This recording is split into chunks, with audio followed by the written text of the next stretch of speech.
Okay, here's the funnest way to budget. First of all, we're not going to call it a budget. Nobody likes that word. So it's an unbudget. Come up with a different name, something that works for you, something that sort of lights you up. You can use headquarters, design studio, launch pad, the cockpit, something that like makes you really feel like you're in control and you have agency, right? We just have to think about this whole process differently. Most of the time people get stuck when it's time to really look back at expenses that they have and look at what it costs them to live their life.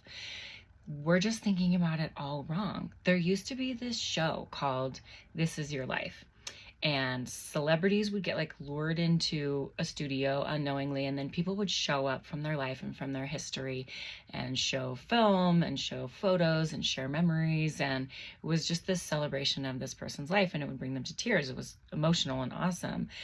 And that is what this process can be like for you. Take a walk down memory lane. I call it getting all weepy.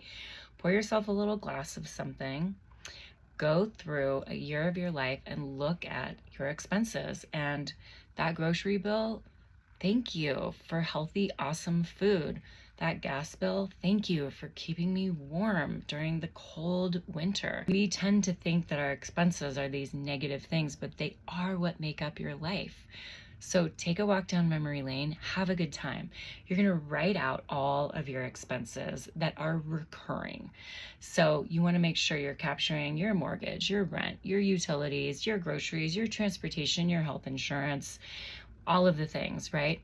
And you want to put the amount that costs you every single month next to the item. Don't forget things that happen semi-annually or annually. Maybe you go to the dentist 2 times a year, and maybe that's $300 total.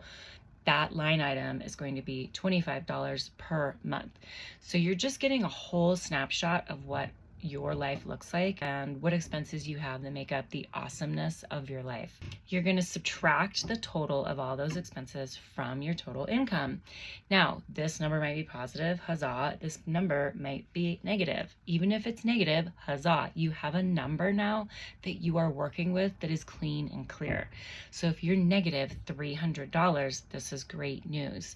You can now negotiate, you can trim, you can get a side gig, you can ask for a raise. There are so many solutions to find ways to get back to where we need to be financially. If that number is positive, sure, you are meeting your financial goals. And there's a general rule of thumb that says you want about 20% of your income going towards savings and retirement. So have a good time with it, get all weepy, and pretend like you're a celebrity who's just like enjoying their life.